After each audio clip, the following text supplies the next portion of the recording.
গ্রামের মাঝখান দিয়ে সুসজ্জিত বরযাত্রীরা আসছিল, আর ব্যান্ড পার্টির আওয়াজ সারা গ্রামে শোনা যাচ্ছিল। আর ঘোড়ার উপরে বরের সাজে বসেছিলেন একজন ৭০ বছরের বৃদ্ধ, আর অন্যদিকে কনে সেজে দাঁড়িয়েছিল ২২ বছরের একটা মেয়ে। কনের সাজে থাকলেও তার চেহারাটা রেগে লাল হয়ে গেছে। তখনই বাইরে লোকেদের ভিড়ের মধ্যে একজন বলে উঠল, এই সেই অহংকারী ননদটা না, যে ছোটদের সাথেও ভালোভাবে কথা বলতো না? এরকম অহংকারী মেয়েদের ভাগ্যেই এরকম বুড়ো বর জোটে। হ্যাঁ হ্যাঁ হ্যাঁ হ্যাঁ, সত্যি কি ৭০ বছরের বুড়োর সাথে ২২ বছরের মেয়ের কি বিয়ে হবে? আর এইসব কেনই বা হচ্ছিল? এইসব জানতে গেলে আমাদেরকে গল্পের একটু পিছনে যেতে হবে। কয়েক মাস আগে সীতা এই বাড়িতে বিয়ে করে আসে। ও খুবই সাদাসিধে আর সংস্কারী মেয়ে ছিল। সকালবেলা ও সবার জন্য ব্রেকফাস্ট বানিয়ে নিয়ে আসে। ওর পরিবারে শ্বশুর শাশুড়ি, দেওর অখিল, ননদ পায়েল আর স্বামী বিনোদ ছিল। বাহ, ভারতীয় পোশাকে আমাদের বৌমাকে কি সুন্দরটাই না লাগছে। কি বাবা, কোন মানধাত্তা আমলের কথা বলছো? তুমি জানো, আমি যেখান দিয়ে যাই না কেন সবাই আমার দিকেই তাকিয়ে থাকে। আজকের যুগে এত বড় পর্দার মতো শাড়ি পরে কে আর হাঁটে? আমি খাবো না ব্রেকফাস্ট, আমি যাচ্ছি বন্ধুদের সাথে একটু চিল করে আসি। হ্যাঁ হ্যাঁ মা, যা, তুই বাইরে বন্ধুদের সাথেই যা। এরা কেউই তোর সৌন্দর্যের মর্ম বুঝতে পারবে না। এই বলে পায়েল বেরিয়ে ক্লাবে চলে গেল আর বন্ধুদের সাথে পার্টি করতে লাগলো। এরপর ভোর ৪টের সময় টলতে টলতে বাড়িতে ফিরল। সে এতটাই মদ খেয়েছিল যে ঠিক করে দাঁড়াতেই পারছিল না। বাড়িটা আবার কোথায় চলে গেল? মা, দরজাটা একটু খুলে দাও, খোলো না। এই বলে পায়েল জোরে জোরে দরজা নক করলে তার বৌদি এসে দরজা খোলে। তারপরে সীতা কোনোভাবে সামলে ওকে ঘরে নিয়ে আসে। ঘরে নিয়ে এসে ওকে শুইয়ে দেয়। কিন্তু পরের দিন সকাল ১০টা বেজে গেলেও পায়েল ঘুম থেকে ওঠে না। আর অন্যদিকে সবাই কোথাও যাওয়ার জন্য তৈরি হচ্ছিল। তখনই, আরে সীতা, তুমি পায়েলকে বলোনি যে আজকে আমাদের পার্টিতে যেতে হবে? হ্যাঁ, রাতে আমি ওর ঘরে গিয়েছিলাম, কিন্তু রাতে দেখলাম ও ল্যাপটপে পড়াশুনো করছে, তাই আমি ওকে কিছু বলার সাহস পেলাম না। সারা রাত পড়াশুনো করেছে, তাই হয়তো ঘুমিয়ে আছে। যাই হোক, সীতা গিয়ে পায়েলকে ওঠালো আর পার্টির ব্যাপারে বলল। তারপরে পায়েল ছোট ছোট ড্রেস পরে পার্টির জন্য রেডি হয়ে বেরিয়ে এলো। সত্যি বৌদি, শাড়িতে তোমাকে একদম মা সীতার মতো লাগছে। তোমরা তো বৌদিকে নিয়ে একদম অন্ধ হয়ে গেছো। বৌদিকে তো দেখতে একদম গাইয়া লাগছে। পায়েল, তুই সবসময় বৌদিকে এরকম গাইয়া গাইয়া বলে অপমান করিস কেন? মনে হচ্ছে এবার আমাকে সবটা বলতে হবে। মা, তুমি জানো পায়েল রাতের বেলা কোনো পড়াশোনা করছিল না, ও সারা রাত ধরে বন্ধুদের সাথে পার্টি করছিল। ভোর ৪টের সময় টলতে টলতে বাড়িতে ফিরেছে। বৌদি ওকে চুপচাপ ওর ঘরে নিয়ে গিয়ে শুইয়ে দিয়ে এসছে। আমি নিজের চোখে দেখেছি সব। ওর তো উল্টে বৌদিকে ধন্যবাদ জানানো উচিত যে বৌদি কাউকে কিছু বলেনি। পায়েল, অখিল সত্যি কথা বলছে। দাদা, বন্ধুদের সাথে পার্টি করাতে কি সমস্যা? আমি বলে দিলাম আমার মেয়েকে কেউ কিছু বলবে না। চুপচাপ করে সবাই ব্যানার্জি বাবুর বাড়িতে পার্টিতে চলো, দেরি হচ্ছে। ওদের পরিবার ব্যানার্জি বাবুর পার্টিতে পৌঁছে গেল। বড় লোকদের পার্টি ছিল। ব্যানার্জি বাবু ৭০ বছর বয়সী একজন বৃদ্ধ ছিলেন। উনি পায়েলকে ছোট ড্রেস পরা দেখে পা থেকে মাথা পর্যন্ত দেখতেই লাগলেন। অন্যদিকে সীতা অক্ষয়কেও ওই পার্টিতে ডেকে নিয়েছিল। আরে পায়েল, কেমন আছো তুমি? দিদি কেমন আছিস? আর জামাইবাবুকে তো দারুণ হ্যান্ডসাম লাগছে। ধন্যবাদ শালাবাবু। শুনলাম আপনি নাকি সফটওয়্যার ইঞ্জিনিয়ার হয়ে গেছেন। তাতে কি হয়েছে? অক্ষয়, একটা BMW গাড়ি কিনতেও তোমাকে না ৫ বছর অপেক্ষা করতে হবে। তখনই সেখানে ব্যানার্জি বাবু চলে আসেন। আরে আরে, আপনারা নিজেদের মধ্যেই কথা বলবেন নাকি পার্টিটাও এনজয় করবেন? আপনারা খান, পান করুন, একটু মজা করুন। আর দিদি একটু এদিকে আসবেন তো, একটু কথা আছে। ঠিক আছে ব্যানার্জি বাবু। বাকি লোক পার্টি এনজয় করে। দেখুন দিদি, আমি সরাসরি বলছি, আমি আপনার মেয়ে পায়েলকে বিয়ে করতে চাই। আমি জানি আমার বয়সটা একটু বেশি, কিন্তু আমার পর তো এসব কিছু পায়েলেরই হয়ে যাবে। শেষের জীবনটা আমি সেরকম ভাবেই বাঁচতে চাই যেটা আমি আমার যৌবনে পারিনি। প্রথমে পায়েলের মা একটু সংকোচ বোধ করলেও পর মুহূর্তে ওনার মধ্যে লোভ চলে আসে। কি ভাবছেন? আপনি যদি চান আপনি মানা করতেই পারেন, কোনো জোড়াজোড়ি নেই। আরে না না, এই সম্বন্ধে আমার কোনো আপত্তি নেই। ফেসেছে বুড়ি টাকার লোভে। যাই হোক, পার্টি শেষে সবাই বাড়িতে ফিরে এলো। দিদি, আমি পায়েলকে পছন্দ করি, কিন্তু আমি আমার মনের কথা ওকে বলতে পারিনি। ভাই, তুই ওকে ভুলে যা। ও আজকে কি বললো তুই শুনলি না? ঘন্টায় ১২ লাখ কামানো ছেলেকেও বিয়ে করবে, নাকি বছরে ১২ লাখ। পরের দিন সকালে সীতার শাশুড়ি সবাইকে জড়ো করে ব্যানার্জি বাবুর ব্যাপারটা সবাইকে বলল। মা, ব্যানার্জি বাবুর বয়স তো ৭০-এর ওপর, আর পায়েল তো মাত্র ২২ বছরের মেয়ে। এসব আপনি কি বলছেন মা? আমি জানি তুমি পায়েলকে হিংসা করো, তাই তুমি এই বিয়ের বিরুদ্ধে। মা, বৌদির কোনো কথা এমনিতে আমার পছন্দ হয় না, কিন্তু এই ব্যাপারে আমি বৌদির সাথে একমত। মানছি লোকটার পয়সা আছে, কিন্তু 70 বছরের বুড়োকে আমি বিয়ে করব না। আমি তোমাদের কাছে কোনো মত নিচ্ছি না, শুধু আমার সিদ্ধান্তের কথা জানালাম। পায়েলের যদি বিয়ে হয় ব্যানার্জি বাবুর সাথে বিয়ে হবে। আমি জানি তোমরা সবাই আমার মেয়েকে হিংসা করো। এইভাবেই উনি জোর জবস্তি করে পায়েলের বিয়ে ব্যানার্জি বাবুর সাথে ঠিক করে দেন। এর কিছুদিন পর ব্যানার্জি বাবু ব্যান্ড পার্টি নিয়ে চলে আসেন। পায়েল কনের সাজে আয়নার সামনে দাঁড়িয়েছিল। তখনই পায়েলের ঘরে সীতা নিজের ভাইকে নিয়ে এলো। পায়েল, আমি জানি তুমি ওই বুড়োটাকে বিয়ে করতে চাও না। পায়েল, তোমাকে একটা কথা বলার আগেই মা তোমার বিয়েটা ঠিক করে ফেলেছেন। আসলে আমার ভাই অক্ষয় তোমাকে খুব ভালোবাসে। আমি এটা তোমাকে বলবো না যে অক্ষয়কে বিয়ে করো, কিন্তু অন্তত ওই বুড়োকে বিয়ে করো না। বৌদি, আমি তোমাকে সবসময় উল্টোপাল্টা কথা বলেছি, অসম্মান করেছি, কিন্তু প্লিজ আজকে তুমি আমাকে বাঁচাও। আমি অক্ষয়কেই বিয়ে করব। অক্ষয়, ওকে নিয়ে পেছনের রাস্তা দিয়ে পালিয়ে যা। তখনই এই খবর ব্যানার্জি বাবুর কানে যায়। পালিয়ে গেছো তো কি হয়েছে? এরকম 4-5টা মেয়ে সবসময় আমার বাংলোতে পড়ে থাকে। ভালো হয়েছে আমার মেয়ে যে পালিয়ে গেছে। এই তো দেখছি একটা ফুর্তিবাজ বুড়ো। পরের দিন পায়েল আর অক্ষয় বাড়িতে চলে আসে। পায়েল সব সত্যি কথা নিজের পরিবারকে বলে দেয়। এরপরে 1 মাসের মধ্যে ওদের বিয়ে হয়ে যায় আর সবাই খুশিতে থাকতে লাগে।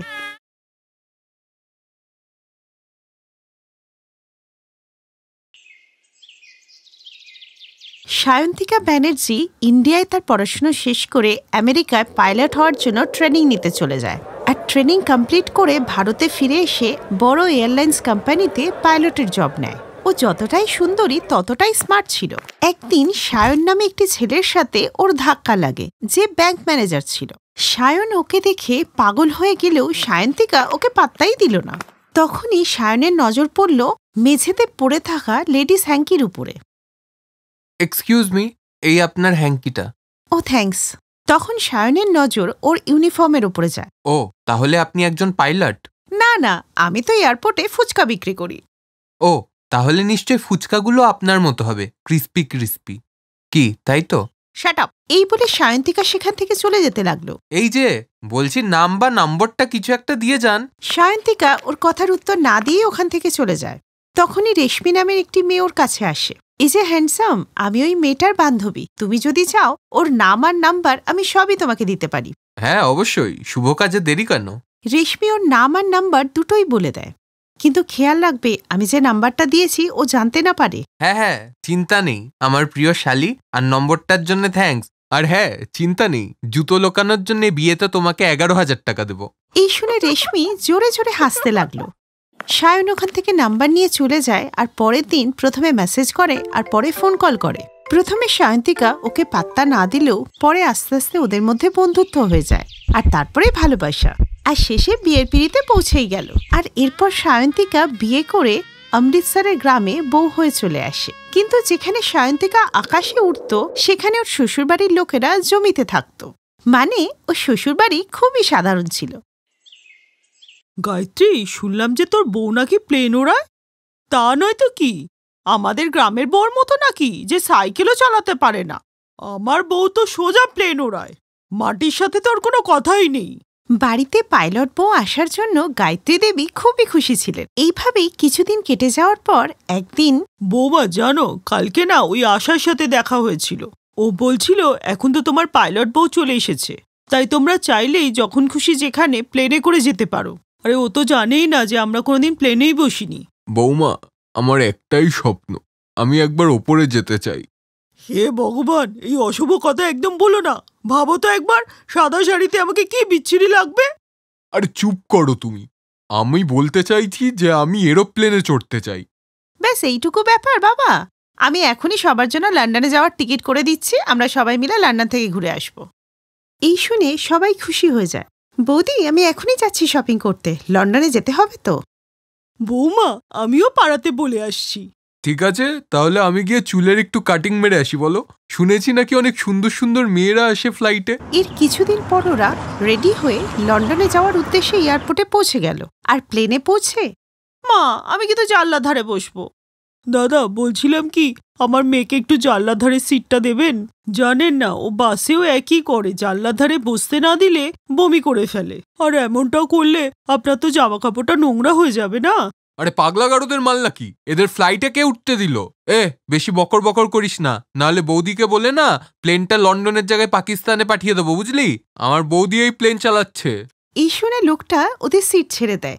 আর এর কিছুক্ষণ পর, মা বাড়ি থেকে কতগুলো পরোটা আর আচার নিয়ে এসেছি, প্লেনটা কোথাও থামলেই না খাবো, কিন্তু প্লেনটার যে কোনো স্টেশনই আসছে না। দাঁড়া, আমি বৌমাকে বলছি প্লেনটা কোথাও সাইডে দাঁড় করাতে। কি যে বলো না তোমরা, বৌমা এখন প্লেন চালাচ্ছে, ঠিক সময় এলে বৌমাই কোনো একটা জায়গায় দাঁড় করিয়ে দেবে, যেমন বাসের ড্রাইভাররা দাঁড় করিয়ে দেয়। আচ্ছা, আমার পেটে একটু না গুড়গুড় হচ্ছে, আমি একটু হালকা হয়ে আসি। এই যে মেম সাহেব, একটু আসবেন? হ্যাঁ স্যার, আমি আপনাকে কিভাবে সাহায্য করতে পারি? না না, সাহায্য টাহায্য কিছু লাগবে না, তুমি আমাকে শুধু এটুকু বলো যে পায়খানার রাস্তা কোন দিকে। আমি ঠিক বুঝলাম না স্যার। আরে বাবা বলছে যে টয়লেটটা কোন দিকে। হ্যাঁ হ্যাঁ স্যার, প্লিজ কাম। এরপর জগদীশবাবু টয়লেটে গেলেন আর ওখানে 1 ঘন্টা বসে থাকলেন। তখনই বাইরে থেকে একজন এসে নক করতে থাকলো। আরে কে রে বাবা, বাইরে বেরো, তখন থেকে দাঁড়িয়ে রয়েছি তো। কিছুক্ষণ পর জগদীশবাবু পেটে হাত দিয়ে বাইরে আসেন। যাই বলো না ভাই, যা মজা আমাদের গ্রামের খেতে আছে, সেই মজাই গুহার মতো পায়খানাতে নেই। যাও ভাই যাও, হালকা হয়ে এসো। আচ্ছা বলছিলাম কি, তুমি কি জল খাবারে মূলোর পরোটা খেয়েছিলে? হ্যাঁ, কিন্তু আপনি কি করে জানলেন? শুধু আমি কেন, সমস্ত বিমানের লোকরা বুঝতে পারছে। যাও যাও, তাড়াতাড়ি যাও। আর অন্যদিকে গায়ত্রী দেবী গোটা জাহাজ ঘুরে বেড়াচ্ছিলেন। ম্যাডাম, এটা বাস না প্লেন, প্লিজ আপনি বসুন। চুপ কর, তুই কে আমাকে বলার? আমি শাশুড়ি, বুঝলি? কিছুক্ষণ পরও শাশুড়ি ককপিটে চলে যায়। মা, আপনি এখানে কি করছেন? এটা ককপিট, এখানে আসার কারোর অ্যালাউ নেই। চুপ করো, আমি তোমার শাশুড়ি, আর শাশুড়ি ঝড়ের মতো যেখানে খুশি আসা যাওয়া করতেই পারে। বৌমা, তুমি এতক্ষণ ধরে চেয়ারে বসে কি করছো? আমার পায়ে খুব ব্যথা করছে। উফ, মরে যাচ্ছি বাবা। বৌমা, একটু পাটা মালিশ করে দাও না বাবা, একটু আরাম পাই। মা, আমি চেয়ারে বসে নেই, প্লেনটাকে উড়াচ্ছি, আর এই খবর কন্ট্রোল রুমে গেলেই না আমার চাকরিটা থাকবে না। আপনি প্লিজ যান এখান থেকে। বাজ পড়ুক এরকম এয়ারলাইন্স কোম্পানির উপরে, যারা আমার বৌমার সাথে আমাকে শান্তিতে 2 মিনিট কথা বলতে দেয় না।